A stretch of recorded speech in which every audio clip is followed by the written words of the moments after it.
Ah pardon, ça tourne. C'est parti. Voilà, ça tourne. Moteur, voilà. Ne dis pas le truc en fait.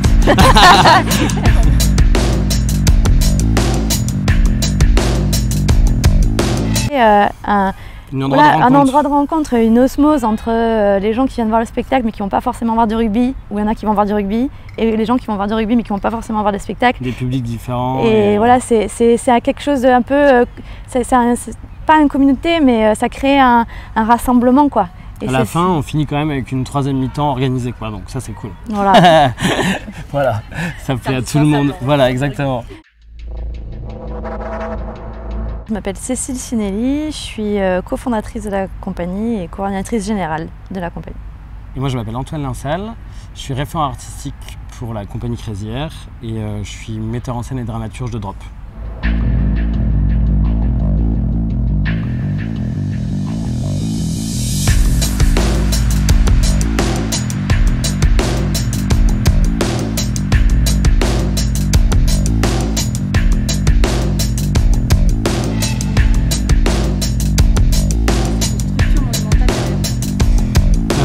Déjà, à la base, dans les premiers rendez-vous, on était 4. Il y avait aussi Dianis Montavi, qui est co-fondateur de la compagnie, et Zoé Saïdi, qui s'occupe de toute la partie administration, production, quoi.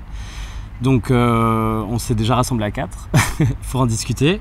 Et puis après, on a pensé un petit peu à la faisabilité du projet, et ensuite à la partie artistique, quoi.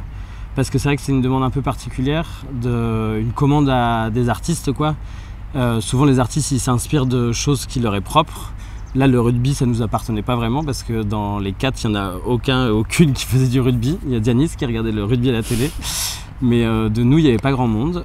Donc du coup après l'idée pour moi la complexité ça a dû être de trouver justement des rapports qui me parlaient et je les ai trouvés dans les valeurs ou dans les représentations du corps ou dans la féminisation du sport ou dans un petit peu le rapport au public. En tout cas dans ces grosses valeurs-là qui moi me touchaient aussi, et c'est les liens que j'ai pu faire avec le cirque, en tout cas entre le sport et le cirque.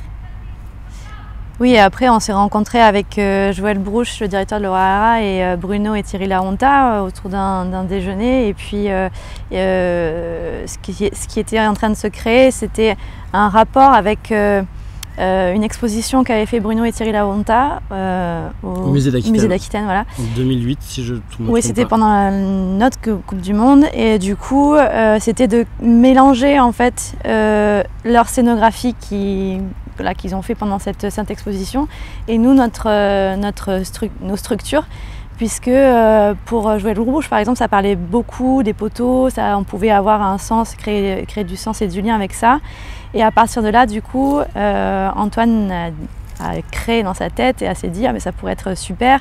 Et bien entendu, Dianis il a dit ah, ben, ça pourrait être incroyable de faire une structure avec 2 mâts, juste avec 2 poteaux, puisqu'un trapèze volant, en règle générale, c'est 4 poteaux. Et là, on s'est dit ben, pourquoi pas créer juste 2 poteaux comme le rugby. On a voulu aussi que la structure fasse partie du propos, c'est-à-dire que la structure est un élément, est un personnage au plateau. Comme les artistes, arrête-moi si je me trompe. Mais... C'est lié aussi au fait d'avoir un concepteur dans l'équipe. Hein. Ouais. Le cofondateur, Dianis, il est du coup cordiste et rigueur de formation. Et il a pas la formation d'ingénierie, il n'a pas le diplôme, mais il a toute la pensée ingénieur de ces structures-là. Oui. Donc du coup, c'est vrai que le fait d'avoir cette personne-là dans l'équipe fait que forcément, à chaque fois qu'on a des idées, on peut nous-mêmes, en tant qu'artistes auteurs, se penser et se dire ah oui, mais ça n'existe pas, mais on a Dianis dans l'équipe, donc on peut essayer de l'inventer, quoi. Et donc du coup, ça le challenge un peu à chaque fois, mais c'est vrai que... Oui, et puis après, c'est sûr quand on est artiste, on a des idées de grandiose, et c'est super, puisque du coup, ça apporte un peu la dimension créative, enfin, je veux dire, voilà. Et un peu atypique. Et atypique. Et après, il y a l'histoire de faisabilité, et auquel cas, ben là, on va se rapprocher de personnes comme Dianis, ou qui va penser, qui va réfléchir à ça, et après, il y a une dimension de sécurité aussi, et donc là, on s'est rapproché d'un bureau d'études qui nous a vraiment fait une note de calcul, savoir quelle dimension prendre, etc. Comment on la monte. On a été aussi, on a eu un soutien d'une équipe de soudure pour aider dans la construction. Et puis au fur et à mesure, une structure, elle se construit aussi autour d'un spectacle, elle se construit autour des idées, parce que ça nous est arrivé aussi de se dire ah mais est-ce que c'est vraiment possible à ce moment-là, parce que on se trouve que c'est une super idée, sauf que c'était pas forcément calculé, c'était pas forcément dit de base, et c'est comme ça, on a essayé de jongler un peu, pour reprendre un terme circassien, on a essayé un petit peu de jongler avec le temps, la création et ce qu'on peut proposer aussi au plateau, ce que peuvent proposer les artistes, ce que Antoine aussi avait dans sa tête en termes de mise en scène et en termes de dramaturgie, parce qu'il fallait aussi qu'on colle ça. Et du coup, voilà, il y avait toute cette notion aussi de faisabilité, de sécurité. Et donc on a été aidés par rapport au temps à une entreprise qui s'appelle G-Soudure in Design qui nous ont aidés à souder toutes les parties plus rapidement les parties métalliques de la structure.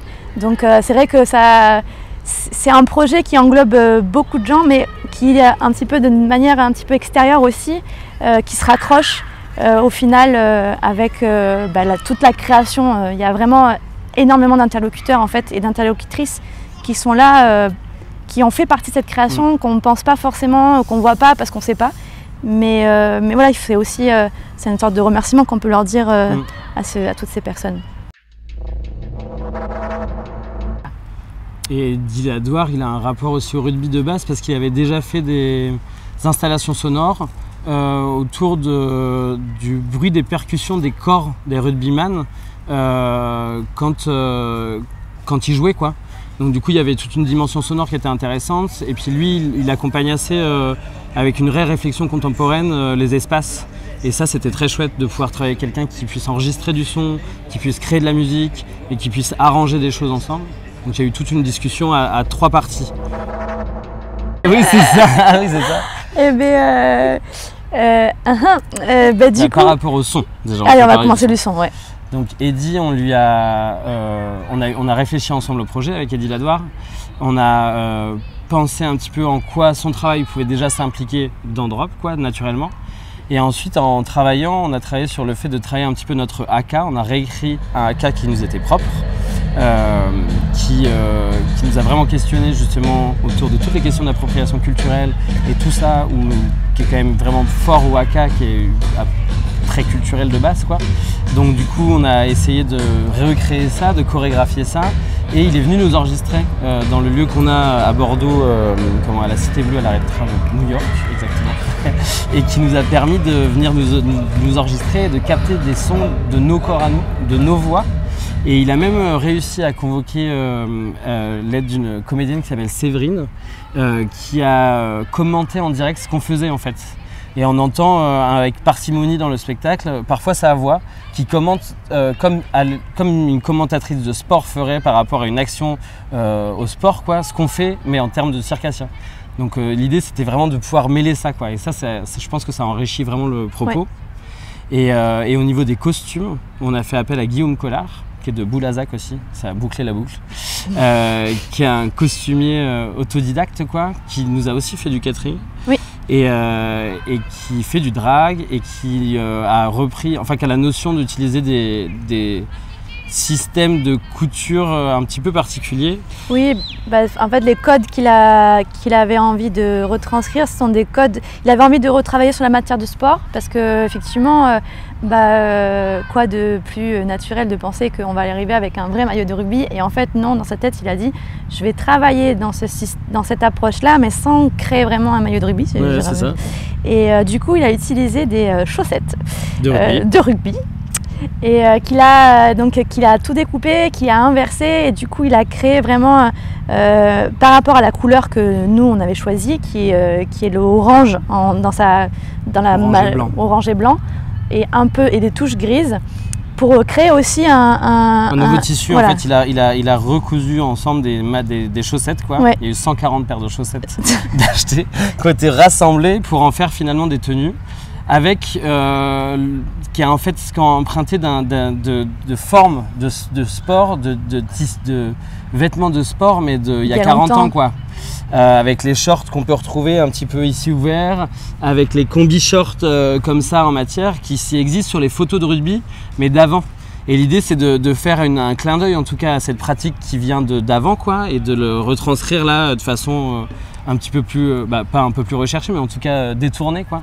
Et le fait d'avoir ce tissu blanc là qui apparaît, qui est en chaussette, ça, de loin, on le voit pas trop, on voit pas que c'est la chaussette, mais comme on arrive dans le public et que les gens nous voient, il y a toute cette dimension-là qui est assez atypique. Ça crée des formes aussi assez particulières, puisque la chaussette de rugby, elle a quand même c'est des matières qui sont très mêlées, quoi, sont très tissées, et du coup ça crée des formes sur le corps qui sont assez intéressantes.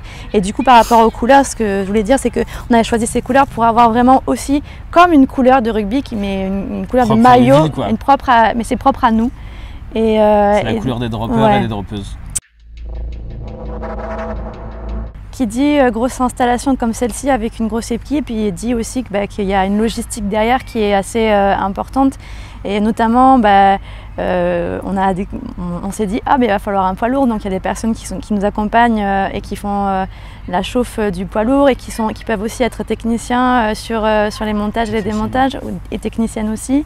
Et puis il y a tout ce qui est la partie qu'on ne voit pas forcément dans l'ombre, c'est-à-dire l'administration, la diffusion, parce que il faut quand même pouvoir faire des contrats, payer les artistes, et puis vendre le spectacle aussi, parce que même si l'OHARA nous a aidés pour la diffusion, il faut aussi voir dans les calendriers, et il y avait aussi une logique de diffusion. Que les spectacles se fassent en fait au moment les plus rapprochés des matchs pour la Coupe du Monde de rugby. Ce qui est le cas là aujourd'hui, puisque ce soir c'est France-Italie. Et donc voilà, c'était un peu cette logique de diffusion là, avec des endroits aussi où le rugby est quand même assez prononcé. Puisqu'on a joué à Langon, on va jouer à Libourne, là on joue à Brive qui est quand même une terre de rugby. Narbonne. Et on a joué à Narbonne, on va jouer à Auch. Bon bref, on a des dates, quoi, et du coup voilà, c'était un peu la logique de diffusion, cette stratégie aussi d'allier cette notion de sport qui est vraiment la Coupe du Monde de rugby, et la notion culturelle qui est du coup le spectacle drop. Ça m'a surpris que l'OHARA nous contacte nous, parce que c'est vrai qu'on on était identifiés que récemment dans le cirque de création. On a fait une création qui est une coécriture à 8 personnes autour de la table, qui a duré 2 ans, et on a eu la première l'année dernière, qui s'appelle un spectacle Vie dans le vide pour 7 personnes, dédié à la salle avec une adaptation en espace public. Mais c'est vrai que c'était un petit peu le premier spectacle de création professionnelle de la compagnie, avec de l'argent public, etc. Donc du coup, c'est sûr qu'il y avait d'autres compagnies qui étaient beaucoup plus ancrées dans tout ce qui est organisation interne, tout ça, expérience, quoi. Donc c'est sûr que voilà. Mais après, il y avait un sens, parce que nous, on est une compagnie qui est spécialisée juste dans la voltige aérienne. On ne fait pas du tout de pluridisciplinaire. Donc il y a une notion acrobatique qui est assez développée dans l'acrobatie aérienne, et notamment dans le trapèze volant, qui est quand même, à mon sens, ça n'engage que moi, la discipline la plus sportive du cirque. C'est celle où il y a facilement, en tout cas, des valeurs qui se rapprochent très vite d'une équipe de sport. Parce que c'est une discipline qui demande à travailler en collectif, qui finalement, pour qu'une voltige se fasse, c'est forcément le minimum, au moins 3 personnes, et l'alliance des 3 personnes qui fonctionnent ensemble pour qu'en fait on voit quelqu'un qui se balade dans l'air et qui se revienne au même point ou ailleurs. Et du coup, il y a quand même toute une notion de valeurs qui sont très très communes, quoi. Les trucs de solidarité, de confiance à l'autre, de travailler ensemble, qui sont très proches du sport. Et même dans le fait de faire du trapèze volant, dans sa forme amateur, dans sa forme semi-pro ou pro, il y a des gens qui font du trapèze volant comme ils iraient faire de la danse ou du rugby ou du foot ou d'autres sports, quoi. C'est une pratique. Nous, on a une école à Bordeaux, et c'est vrai que dans cette école-là, on a différents profils, mais il y a plein de gens qui prennent ça comme une activité sportive et moins culturelle que si on faisait par exemple de la poterie, quoi. Il y a une dimension, on essaye de ramener la dimension artistique à l'intérieur de ça en faisant des spectacles de fin d'année et tout ça, mais c'est vrai qu'il y a une dimension très sportive à faire cet agrès-là. Puis physiquement, ça en part aussi, ça emmène un peu les muscles avec nous. Oui, c'est sûr que la pratique amateur, elle est pas forcément, elle devient de plus en plus reconnue. Mais nous, on essaie d'apporter, effectivement, comme dit Antoine, une dimension un petit peu plus artistique en créant des spectacles. Mais on essaie aussi d'inciter nos amateurs à aller voir des spectacles, et pas forcément que des spectacles de cirque, aller voir du théâtre, de la danse, de la performance, aller au cinéma aussi, même si c'est l'audiovisuel, mais pour justement avoir un œil un petit peu critique et puis de juste découvrir aussi ce que c'est que l'univers, enfin le monde du spectacle. Et ça, c'est aussi ancré dans nos valeurs. Cécile, Dianis et moi, on n'était pas d'accord pour faire un spectacle qui ne soit diffusé que dans le cadre de la Coupe du Monde de rugby, quoi. On n'aurait pas fait un spectacle qui demandait autant d'argent pour 9 dates. Ça serait pas du tout respectueux du contexte qu'on a, parce que c'est vrai que des créations avec des budgets comme ça, on n'a pas l'occasion de pouvoir encore en faire beaucoup. C'est difficile, des projets à 12 dans le cirque, c'est de plus en plus dur, en rémunérant les gens pendant la création, en nourrissant les gens, en logeant les gens. C'est très compliqué, c'est très dur actuellement de tenir des gros projets collectifs, alors que c'est quand même une essence du cirque de travailler en collectif. Et autant soutenu aussi par les coproducteurs, avec les Olympiades culturelles, avec la région aussi, on a été énormément... L'IDAC. Ouais. La métropole, voilà, il y a la métropole, il y a ici. Ici, on est chez un coproducteur, du coup Nicolas Blanc. Oui, il y a plein d'enjeux, quoi, un petit peu intéressants, de personnes qui ont cru au projet. Et donc c'est pour ça que nous, c'est un petit peu maintenant notre rôle de le diffuser. Et après, il y a un travail qui est assez joli qui se passe et qui s'appelle juste le bouche à oreille. Et on est déjà contacté par quelques lieux pour l'année prochaine. On a déjà une date le 15 juin à Alès, par exemple, chez Sylviane Manuel, au pôle cirque d'Alès, la Verrerie. Et ça, on est très content. Et puis voilà, quoi, c'est maintenant, il faut aussi que le spectacle soit vu, qu'il tourne.